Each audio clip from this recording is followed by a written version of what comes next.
Hope everyone's doing well. So usually around this time in our school, we are learning about Anne Frank to get ready to celebrate her birthday in June. However, this year, due to our circumstances, that will not be happening. But we have Anne Frank. Every year, you've learned a little bit more about who Anne Frank was. So in fourth grade, some of the classes normally read Number the Stars by Lois Lowry. And while I had learned about Anne Frank and the Holocaust before coming to Anne Frank 7 years ago, I had never heard of or read this book. And I have to say, since I read it, it's one of my favorite books. So that's why, even though we're not at school right now learning about Anne Frank and preparing for Anne Frank Day, I still wanted to share this wonderful book with you. So I'm going to be recording chapters, and hopefully you will enjoy it as well. So Lois Lowry wrote this book in 1989. And the story takes place in Denmark, which is a country in Europe. And it is in the early 1940s, around 1943. So Lois Lowry began the story with an introduction that kind of gives us a little bit of background as to why she wrote the story and her thoughts on what's happened since she wrote the book. It's hard to believe that I wrote Number the Stars more than 20 years ago. It seems like yesterday that I answered the phone on a snowy January morning and received the news that it had been awarded the 1990 Newbery Medal. Most books published that long ago have faded into a pleasant, undisturbed retirement on dusty library shelves, or become an occasional topic for a research paper. But Number the Stars seems to have acquired its own long and vibrant life. Not a day goes by that I don't hear from a passionate reader of the book, some of them parents who remember it from their childhood and are now reading it with their own children. I think readers of every age match themselves against the protagonist of books they love. Would I have done that? They ask themselves as they follow a fictional character through a novel. What choice would I have made? And 10, the age of Anne Marie in Number the Stars, and the approximate age of most of the book's readers, is an age when young people are beginning to develop a strong set of personal ethics. They want to be honorable people. They want to do the right thing, and they are beginning to realize that the world they live in is a place where the right thing is often hard, sometimes dangerous, and frequently unpopular. So they follow a story about a girl their age caught in a frightening situation who must make decisions. She could take the easy way out. She could turn her back on her friend. As the readers of Number the Stars grow older and read other Holocaust literature, they'll find that many people in other countries, not Denmark, did just that. Young readers rejoice when Anne Marie takes a deep breath, enters the woods, faces the dangers, stands up to the enemy, and triumphs. When the book was newly published, it found its way into the hands and hearts of children who had read about but never experienced war. Now, sadly, I have heard from young readers who have lost a parent or an older brother in Iraq or Afghanistan. We all know how easy it is and how futile to blame and to hate. And many of you have also experienced some wartime or situations in your home country. I think the history of Denmark has much to teach us all. The book has been published in many countries now, translated into countless different languages from Hungarian to Hebrew. Everywhere, children are still reading about the integrity that a small Scandinavian population showed almost 70 years ago. Books do change lives, I know, and many readers have told me that Number the Stars changed theirs when they were young, that it made them think about both cruelty and courage. It was something that shaped my idea of how people should be treated, wrote a young woman recently, recalling her own fourth grade experience with the book. The Danish friend who originally told me the story of her childhood in Copenhagen in 1943 and who became the prototype for the fictional Anne Marie is an old woman now. So am I. We both love thinking of the children reading the story today, coming to it for the first time, and realizing that once, for a brief time and in a small place, a group of prejudice-free people honored the humanity of others. Chapter 1. Why are you running? I'll race you to the corner, Ellen. Anne-Marie adjusted the thick leather pack on her back so that her school books balanced evenly. Ready? She looked at her best friend. Ellen made a face. No, she said, laughing. You know I can't beat you. My legs aren't as long. Can't we just walk like civilized people? She was a stocky 10-year-old, unlike lanky Anne-Marie. We have to practice for the athletic meet on Friday. I know I'm going to win the girls' race this week. I was second last week, but I've been practicing every day. Come on, Ellen. Anne-Marie pleaded, eyeing the distance to the next corner of the Copenhagen street. Please. Ellen hesitated, then nodded and shifted her own rucksack of books against her shoulders. Oh, all right.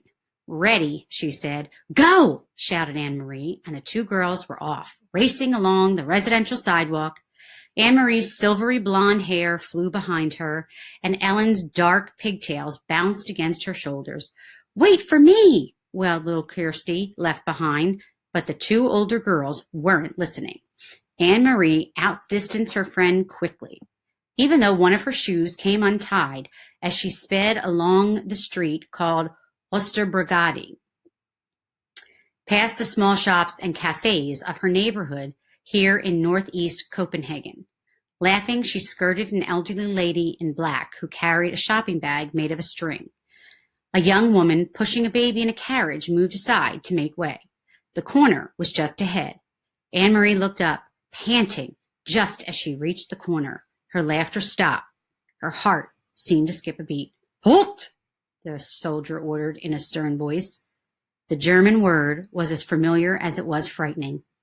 Anne-Marie had heard it often enough before, but it had never been directed at her until now. Behind her, Ellen also slowed and stopped.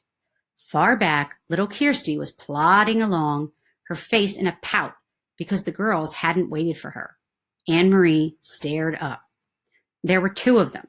That meant 2 helmets, 2 sets of cold, glaring eyes at her, and 4 tall, shiny boots planted firmly on the sidewalk, blocking her path to home.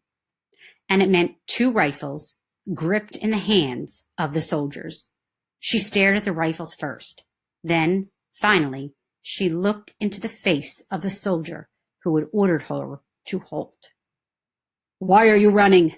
The harsh voice asked. His Danish was very poor. 3 years, Anne-Marie thought with contempt. 3 years they've been in our country, and still they can't speak our language. I was racing with my friend, she answered politely. We have races every Friday, and I want to do well, so I... Her voice trailed away, the sentence unfinished. Don't talk so much, she told herself. Just answer them, that's all. She glanced back. Ellen was motionless on the sidewalk, a few yards behind her. Further back, Kirstie was still sulking and walking slowly toward the corner. Nearby, a woman had come to the doorway of a shop and was standing silently, watching. One of the soldiers, the taller one, moved toward her. Anne-Marie recognized him as the one she and Ellen always called, in whispers, the giraffe, because of his height and the long neck that extended from his stiff collar. He and his partner were always on this corner. He prodded the corner of her backpack with the stock of his rifle. Anne-Marie trembled. What is in here? He asked loudly. From the corner of her eye, she saw the shopkeeper move quietly back into the shadows of the doorway, out of sight. School books, she answered truthfully. Are you a good student? The soldier asked. He seemed to be sneering. Yes. What is your name? Anne-Marie Johansson. Your friend, is she a good student too? He was looking beyond her, at Ellen, who hadn't moved. Anne-Marie looked back too, and saw that Ellen's face, usually rosy-cheeked, was pale, and her dark eyes were wide. She nodded at the soldier. Better than me, she said. What is her name? Ellen. And who is this? He asked, looking at Anne-Marie's side. Kirstie had appeared there suddenly, scowling at everyone. My little sister.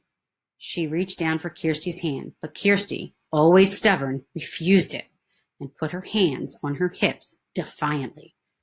The soldier reached down and stroked her little sister's short, tangled curls.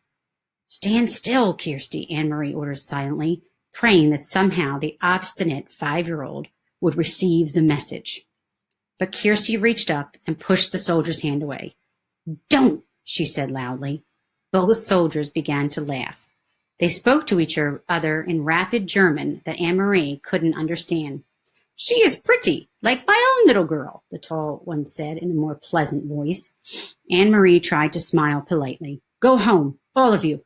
Go study your school books and don't run. You look like hoodlums when you run." Turned away.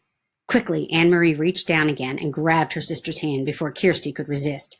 Hurrying the little girl along, she rounded the corner. In a moment, Ellen was beside her. They walked quickly, not speaking, with Kirstie between them, toward the large apartment building where both families lived. When they were almost home, Ellen whispered suddenly, "I was so scared." "Me too," Anne-Marie whispered back. As they turned to enter the building, both girls looked straight ahead toward the door. They did it purposely so that they would not catch the eyes or the attention of 2 more soldiers, who stood with their guns on this corner as well. Kirstie scurried ahead of them through the door, chattering about the pictures she was bringing home from kindergarten to show Mama. For Kirstie, the soldiers were simply part of the landscape, something that had always been there, on every corner, as unimportant as lampposts throughout her remembered life. "Are you going to tell your mother?" Ellen asked Anne-Marie as they trudged together up the stairs. "I'm not. My mother would be upset." "No, I won't either. Mama would probably scold me for running on the street." She said goodbye to Ellen on the 2nd floor where Ellen lived and continued on to the 3rd floor, practicing in her mind a cheerful greeting for her mother, a smile, a description of today's spelling test in which she had done well. But she was too late. Kirstie had gotten there first. "And he poked Anne-Marie's book bag with his gun, and then he grabbed my hair." Kirstie was chattering as she took off her sweater in the center of the apartment living room. "But I wasn't scared. Anne-Marie was, and Ellen too, but not me." Mrs. Johansson rose quickly from the chair by the window where she'd been sitting. Mrs. Rosen, Ellen's mother, was there too, in the opposite chair. They'd been having coffee together, as they did many afternoons. Of course, it wasn't really coffee, though the mother still called it that, having coffee. There had been no real coffee in Copenhagen since the beginning of the Nazi occupation, not even any real tea. The mother sipped at hot water flavored with herbs. "Anne-Marie, what happened? What is Kirstie talking about?" her mother asked anxiously. "Where's Helen?" Mrs. Rosen had a frightened look. "Ellen's in your apartment. She didn't realize you were here," Anne-Marie explained. "Don't worry, it wasn't anything. It was the 2 soldiers who stand on the corner of Osterbrigade. You've seen them. You know, the tall one with the long neck, the one who looks like a silly giraffe." She told her mother and Mrs. Rosen of the incident, trying to make it sound humorous and unimportant, but their uneasy looks didn't change. "I slapped his hand and shouted at him," Kirstie announced importantly. "No, she didn't, Mama," Anne-Marie reassured her mother. "She's exaggerating, as she always does." Mrs. Johansson moved to the window and looked down to the street below. The Copenhagen neighborhood was quiet. It looked the same as always, people coming and going from the shops, children at play, the soldiers on the corner. She spoke in a low voice to Ellen's mother. "They must be edgy because of the latest resistance incidents. Did you read in De Vrijdansk about the bombings in Hillerød and Nørrebro?" Although she pretended to be absorbed in unpacking her school books, Anne-Marie listened, and she knew that what her mother was referring to. De Vrijdansk, the Free Danes, was an illegal newspaper. Peter Nielsen brought it to them occasionally, carefully folded and hidden among ordinary books and papers, and Mama always burned it after she and Papa read it. But Anne-Marie heard Mama and Papa talk, sometimes at night, about the news they received that way. News of sabotage against the Nazis, bombs hidden and exploded in the factories that produced war materials, and industrial railroad lines damaged so that the goods couldn't be transported. And she knew what resistance meant. Papa had explained when she overheard the word and asked. The resistance fighters were Danish people, no one knew who, because they were very secret, who were determined to bring harm to the Nazis however they could. They damaged the German trucks and cars and bombed their factories. They were very brave. Sometimes they were caught and killed. I must go and speak to Ellen, Mrs. Rosen said, moving toward the door. You girls walk a different way to school tomorrow. Promise me, Anne-Marie, and Ellen will promise too. We will, Mrs. Rosen, but what does it matter? There are German soldiers on every corner. They will remember your faces, Mrs. Rosen said, turning in the doorway to the hall. It is important to be one of the crowd, always be one of many. Be sure that they never have reason to remember your face. She disappeared into the hall and closed the door behind her. He'll remember my face, Mama, Kirstie announced happily, because he said I looked like his little girl. He said I was pretty. If he has such a pretty little girl, why doesn't he go back to her like a good father? Mrs. Johansson murmured, stroking Kirstie's cheek. Why doesn't he go back to his own country? Mama, is there anything to eat? Anne-Marie asked, hoping to take her mother's mind away from the soldiers. Take some bread and give a piece to your sister. With butter? Kirstie asked hopefully. No butter, her mother replied. You know that. Kirstie sighed as Anne-Marie went to the bread box in the kitchen. I wish I could have a cupcake, she said, a big yellow cupcake with pink frosting. Her mother laughed. For a little girl, you have a long memory, she told Kirstie. There hasn't been any butter or sugar for cupcakes for a long time, a year at least. When will there be cupcakes again? When the war ends, Mrs. Johansson said. She glanced through the window down to the street corner where the soldiers stood, their faces impassive beneath the metal helmets. When the soldiers leave.